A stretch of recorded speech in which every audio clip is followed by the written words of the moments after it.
নমস্কার, কেমন আছেন সবাই? আপনাদের সকলকে স্বাগত জানাই চ্যানেল রূপা মুখার্জিতে। কলকাতার সব ট্রাম কোথায় চলে গেছে বলুন তো?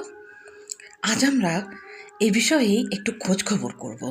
তবে তার আগে একটি ছোট্ট অনুরোধ, ভিডিওটি ভালো লাগলে লাইক, শেয়ার, কমেন্টস অবশ্যই করবেন। চ্যানেল সাবস্ক্রাইব করে একটু আমার পাশে থাকবেন, আর ফেসবুকে আমায় একটু ফলো করে দেবেন।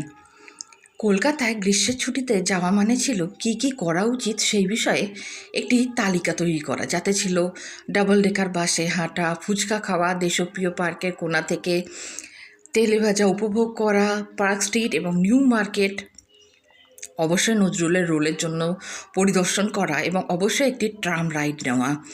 ঠিক এই ক্রমে না হলেও ট্রাম রাইড নেওয়ার বিষয়টি অবশ্যই মাস্ট টু তালিকার শীর্ষে থাকতো। আমাদের আগের জেনারেশনে যারা ছিলেন 1970-এর শেষ দিকে, এটাই ছিল তাদের করা আবশ্যক তালিকা।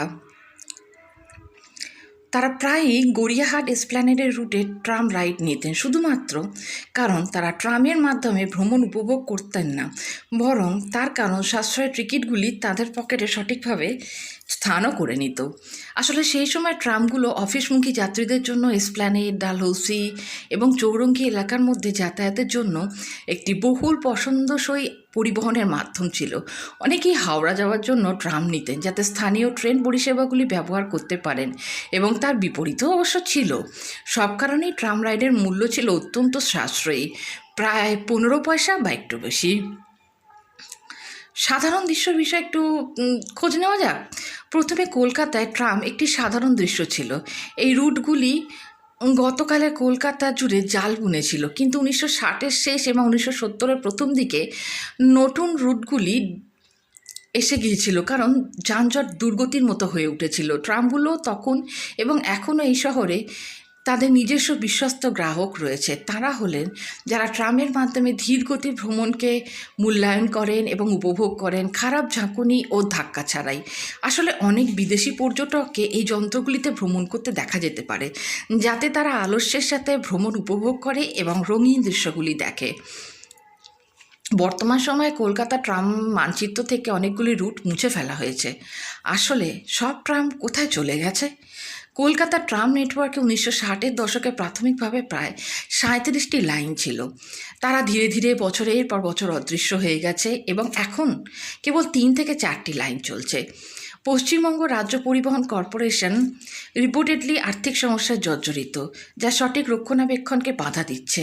আরও গুরুত্বপূর্ণ কথা, বছর বাড়ার সাথে সাথে যাত্রী সংখ্যা স্থিরভাবে ক্রমশ কমতে থাকছে এবং উড়াল সেতু নির্মাণ, মেট্রো পরিষেবা বিস্তারের পাশাপাশি ট্রামগুলির দুর্দশায় অবদান রেখেছে বলে মনে করা হয়। ট্রাম এমনকি যানজট সৃষ্টি করার জন্য দোষী। তবুও ট্রামগুলি এখনও চলছে, যদিও অল্প কিছু মাত্র, এবং দ্রুত পরিবহনের অন্যান্য মাধ্যমের সাথে প্রতিযোগিতা থাকা সত্ত্বেও কিছু যাত্রীও পাচ্ছে। অবশেষে যানজট সৃষ্টি করার জন্য সমস্ত সমালোচনা সত্ত্বেও কয়েকটি ট্রাম কিন্তু এখনও টিকে আছে, এবং আমরা আশা করতে পারি যে তারা রেলে সুন্দরভাবে গতি অব্যাহত রাখবে এবং তাদের কাজ করবে, যদিও ধীর গতিতে, কিন্তু বহু বছর ধরে।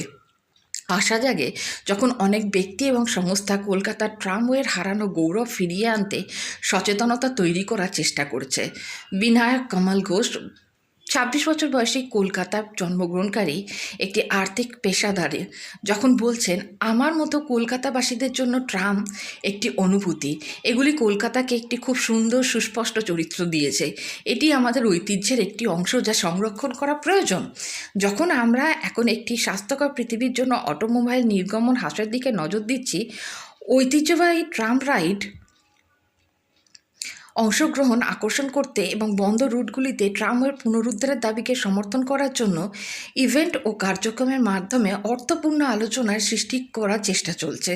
কলকাতা এক্সপ্লোরার্সের অভিজিৎ ধরচৌধুরী এই পরিবহন মাধ্যমটির প্রতি পুনরুদ্ধার করা আগ্রহ তৈরি করতে এবং এর জনপ্রিয়তা পুনর্নির্মাণের জন্য সুনির্দিষ্ট প্রচেষ্টা চালাচ্ছেন। 24শে ফেব্রুয়ারি তিনি তার 152তম বর্ষপূর্তি উদযাপন উপলক্ষে একটি ঐতিহ্যবাহী ট্রাম রাইডের আয়োজন করেছিলেন। এক্সপ্ল্যানেড শ্যামবাজার রুটে ঐতিহ্যবাহী ট্রাম রাইড পরিচালনা করেন তিনি, যেখানে তিনি ঐতিহ্যবাহী ট্রাম বলাকা বিভিন্ন উল্লেখিত স্থানগুলির গল্প বলছিলেন। ধর চৌধুরী কোভিড পরবর্তী সময়ে ট্যুরগুলি শুরু করেছিলেন।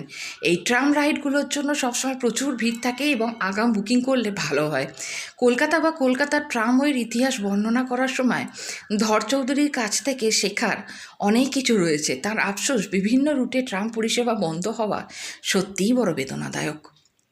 ঐতিহ্যবাহী রাইডটি একটি নতুন করে সংস্কার করা রেল স্ক্র্যাবারে পরিচালিত হয়েছিল।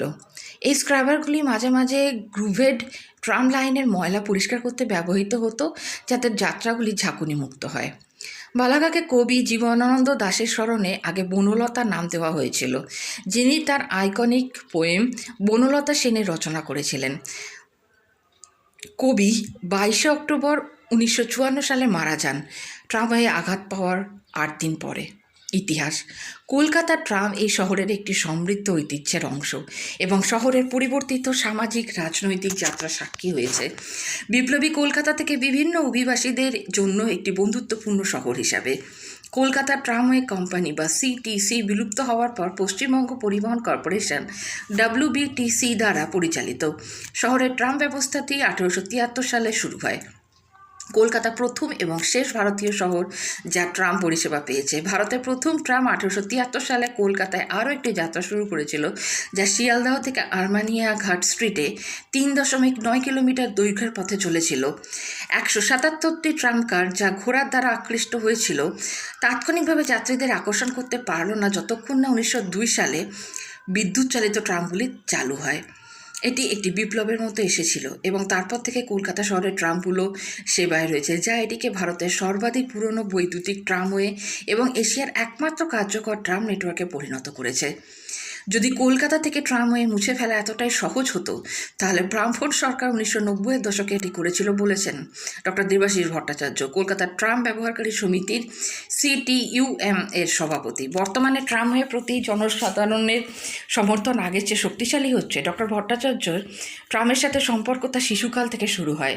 তিনি প্রায়শই ট্রামে যাতায়াত করতেন এবং এটি মূলত কলেজ স্ট্রিট সেকশনে ছিল, যা এখনও কার্যকর 3টি রুটের মধ্যে একটি, যদিও এটি সংকুচিত হয়েছে।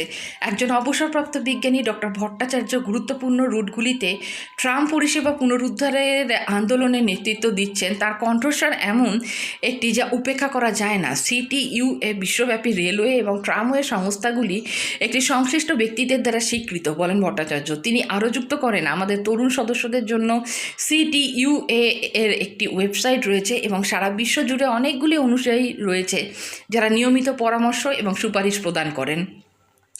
এই সম্পর্কগুলির ভিত্তিতে সম্প্রতি অনেক মানুষ কলকাতা ভ্রমণ করেছেন এবং এই শতাব্দী প্রাচীন ব্যবস্থাটি দেখার জন্য CTUA সদর দপ্তরে যাওয়ার জন্য। বাস্তবিকভাবেই কলকাতা ট্রাম ব্যবহারকারী সমিতির প্রতি উৎসর্গীকৃত ফেসবুক পেজ রয়েছে এবং অন্য একটি সেভ কলকাতা ট্রাম শহরের আইকন পেজও রয়েছে।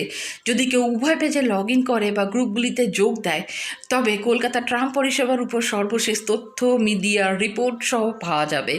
পশ্চিমবঙ্গ সরকারের পরিবহন মন্ত্রী সম্প্রতি একটি বিবৃতিতে নিশ্চিত করেছেন যে অনেকগুলি ট্রাম রুট পুনরুদ্ধারের জন্য চেষ্টা করা হবে। ট্রাম রুটগুলি ব্যস্ত সড়কের পাশের বিশেষ রাস্তার অন্যান্য যানবাহনের পাশাপাশি চলে এবং যানবাহনের নিয়মগুলি মেনেই চলে। অধিকাংশ ট্রামকার সঠিক রক্ষণাবেক্ষণের প্রয়োজন। এই ট্রামগুলির পুরনো আকর্ষণ তাদেরকে পর্যটকের কাছে খুব জনপ্রিয় করে তুলেছে।